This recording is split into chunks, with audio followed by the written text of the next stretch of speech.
Kali ini kita akan mengkaji daftar objek wisata favorit di Kabupaten Karo. Jikalau kita mau melihat video-video lain yang berhubungan, dapat kita lihat linknya di deskripsi dari video ini. Brastagi merupakan kota terbesar kedua di dataran tinggi Kabupaten Karo setelah Kabanjahe. Brastagi merupakan salah satu kota wisata yang populer di Sumatera Utara. Brastagi berjarak sekitar 66 km dari kota Medan. Brastagi diapit oleh dua gunung berapi aktif, yaitu Gunung Sibayak dan Gunung Sinabung. Brastagi sendiri berada di ketinggian lebih dari 1.300 meter dari permukaan laut, sehingga menjadikan kota ini menjadi salah satu kota terdingin yang ada di Indonesia.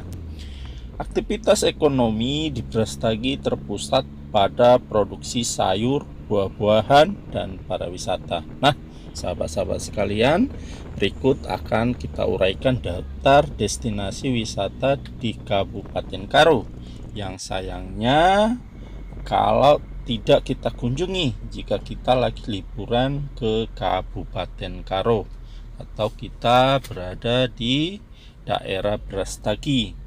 Maka sebaiknya kita juga mengunjungi objek-objek wisata yang tidak jauh dari kota Brastagi ini. Memang ya sahabat-sahabat sekalian, kebanyakan orang hanya mengunjungi Brastagi, padahal sebenarnya banyak objek wisata yang tidak jauh dari Brastagi ini yang juga tidak ketinggalan akan keindahan dan panorama alam yang dapat kita nikmati jikalau kita mengunjungi tempat-tempat tersebut. Nah, apa saja itu sahabat-sahabat sekalian? Kita akan mengkajinya satu persatu. Yang pertama yaitu air terjun Sipiso-Piso. Nah, sahabat-sahabat sekalian, daya tarik yang dimiliki air terjun Sipiso-Piso adalah air terjun dengan tinggi menjulang, keindahan panorama alam yang tiada tara, kemudian adanya fotomargana yang indah, lalu hijaunya pebukitan di atas air terjun, dan selain itu adalah lokasinya yang berdekatan dengan Danau Toba, sahabat-sahabat sekalian. Kemudian yang kedua adalah Gunung Sinabung. Meskipun menjadi zona merah bagi wisatawan semenjak erupsi pada tahun 2010, Gunung Sinabung menjadi salah satu ikon dari Kabupaten Karo yang tak boleh kita lewatkan saat berkunjung ke sini. Memiliki tinggi puncak mencapai 2.460 meter dari permukaan laut, kita bisa menikmati kemegahan gunung api ini dari berbagai spot di zona aman yang sudah ditetapkan tentunya sahabat-sahabat sekalian. Yang ketiga adalah Danau Laukawar.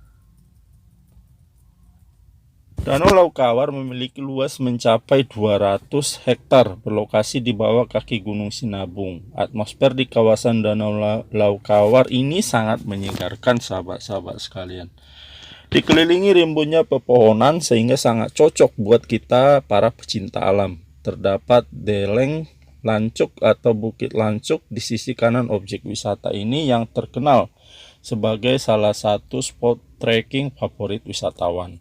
Selain rimbunnya pepohonan, kita juga bisa menemukan banyak anggrek hutan yang indah yang tumbuh di kawasan Danau Laukawar ini, sahabat-sahabat sekalian. Jadi sangat sayang kalau kita tidak mengunjunginya. Yang keempat, Gunung Sibayak. Gunung dengan ketinggian mencapai 2.172 meter dari permukaan laut ini juga merupakan gunung berapi aktif. Namun berbeda dengan Gunung Sinabung. Destinasi tempat wisata yang satu ini masih aman untuk kita daki sahabat-sahabat sekalian. Jalur pendakian objek wisata di Karo 1 ini memungkinkan kita menjelajahi belantaran tropis yang sangat eksotis sekaligus menantang. Sesampainya di puncak, kita bisa melihat langsung kawah yang masih aktif, serta berkemah di dataran sembari menunggu indahnya pemandangan matahari terbit. Dari Gunung Sibayak, kita juga bisa melihat kemegahan Gunung Sinabung dari kejauhan, sahabat-sahabat sekalian. Lalu yang kelima adalah Bukit Gundaling. Bukit Gundaling sendiri berlokasi tepatnya di Brastagi, yaitu kira-kira berjarak 60 km dari kota Medan. Suasana alam yang asri dan alami akan senantiasa menyapa kita saat sampai ke objek wisata ini. Tempat yang indah dengan suasana sejuk yang nyaman dan banyak menarik minat wisatawan, baik dari dalam maupun luar negeri, untuk datang menghabiskan waktu di sana bersama dengan keluarga dan teman-temannya, sahabat-sahabat sekalian. Untuk penggemar traveling yang suka dengan panorama matahari terbit dan matahari terbenam, seharusnya kita harus datang ke Bukit Gundaling, karena di sana kita bisa dengan leluasa menikmati view sunrise atau sunset tanpa ada gedung yang menghalangi. Yang keenam yaitu Bukit Kubu. Objek wisata yang satu ini sendiri sebenarnya merupakan bagian dari kawasan sebuah hotel tua di Kabupaten Karo, sahabat-sahabat sekalian. Namun kita tidak perlu khawatir karena kita tak perlu menginap di hotel itu untuk bisa bermain-main di Bukit Kubu. Cukup bayar tiket masuk saja, kita bisa bermain sepuasnya di bukit dengan hamparan padang rumput yang sangat luas dan indah, sahabat-sahabat sekalian. Selanjutnya yang ketujuh yaitu Museum Pusaka Karo. Tak hanya keindahan alam, Kabupaten Karo juga memiliki kebudayaan yang kaya serta sejarah yang cukup panjang. Untuk mengenalkannya dengan lebih dekat, kita bisa mengunjungi Museum Pusaka Karo yang mulai dibangun sejak 2010. Museum yang didirikan oleh misionaris asal Belanda, Josten Leonardus Edicius, ini menyimpan banyak koleksi benda-benda pusaka asli Karo dari zaman dahulu yang disumbangkan maupun yang dipinjamkan oleh masyarakat Karo, sahabat-sahabat sekalian. Jadi berbagai budaya zaman dahulu Karo bisa kita lihat di museum ini, sahabat-sahabat sekalian. Yang kedelapan, Desa Budaya Beceren. Mengunjungi objek wisata di Karo, kita bisa menemukan beberapa rumah adat tradisional asli masyarakat Karo yang dikenal dengan nama Rumah Siwalu Jabu. Tak cuma masih digunakan sebagai tempat tinggal oleh masyarakat di desa tersebut. Salah satu rumah di desa ini bahkan ada yang berusia hingga 120 tahun, sahabat-sahabat sekalian. Beceren juga terkenal sebagai salah satu dinasti wisata kuliner tradisional Karo yang bisa memanjakan lidah kita. Berbagai kue dan cemilan tradisional bisa kita temukan di wisata kuliner Beceren. Dan salah satu pilihan kuliner paling produktif dan populer yang wajib kita coba adalah wajik, sahabat-sahabat sekalian. 9. Desa Budaya Lingga. Sama seperti desa Beceren, bangunan-bangunan di desa ini juga masih menggunakan arsitektur tradisional Karo. Bahkan disebutkan bahwa beberapa bangunan di desa ini telah berusia lebih dari 200 tahun. Objek wisata di Karo ini juga memiliki nilai sejarah yang tinggi karena di desa ini merupakan bekas kerajaan Lingga Tanah Karo yang dipimpin oleh raja yang bergelar Sibayak Lingga. Selain rumah-rumah adat Siwalu Jabu, beberapa bangunan tradisional lain yang bisa kita temukan di kawasan wisata budaya Karo ini antara lain Griten, kantor-kantor, dan Museum Lingga, sahabat-sahabat sekalian. 10. Gua Liang Dahar. Gua dengan kedalaman sekitar 200 meter di bawah tanah menawarkan pengalaman penjelajahan yang menakjubkan dan juga ekstrim, sahabat-sahabat sekalian. Di dalam Gua Liang Dahar ini terdapat 3 ruangan besar dengan ukuran masing-masing 500, 400, dan 300 meter kuadrat, serta beberapa ruang ukuran kecil lainnya. Terdapat mata air yang mengalir di dalam gua, serta sarang burung layang-layang, serta kalong pada bagian atas dinding gua, sahabat-sahabat sekalian. Yang ke-11 yaitu Taman Hutan Raya Bukit Barisan, atau sering disebut dengan Tahura. Tahura Bukit Barisan merupakan kawasan hutan yang luasnya mencapai 51.600 hektar, meliputi hutan lindung Sibayak 1 dan Simancik 1, hutan lindung Sibayak 2 dan Simancik 2, serta hutan lindung Sinabung.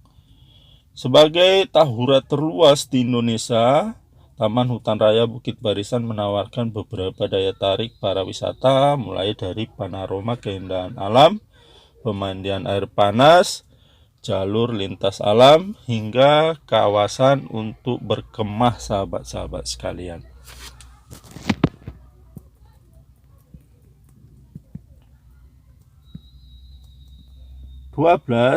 Gereja Inkulturatif Karo Santo Fransiskus Assisi Brastagi. Destinasi wisata religi ini cukup unik, sahabat-sahabat sekalian. Tempat ibadah umat Katolik ini masih terasa kekentalan budaya serta tradisi khas masyarakat Karo. Hal ini bisa kita lihat dari arsitektur bangunannya yang sangat merepresentasikan arsitektur tradisional Karo.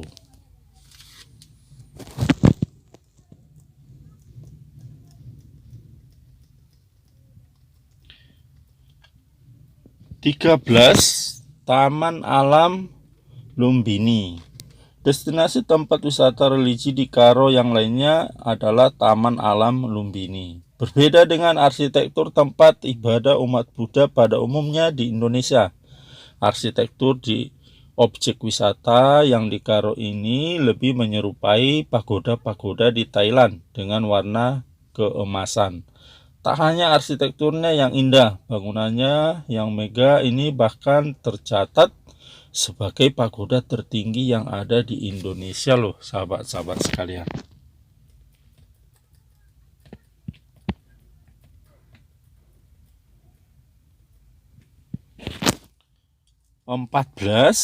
Air terjun Sikulikap.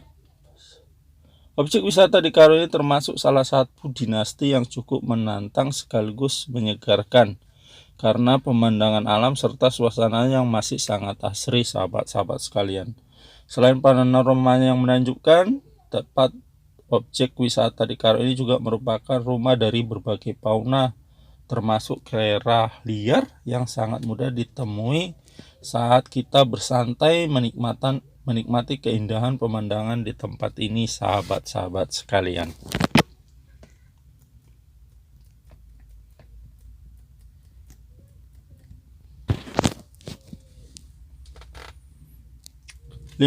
Pemandian air panas Raja Berne atau Taman Wisata Alam Lau Sidebuk-Debuk.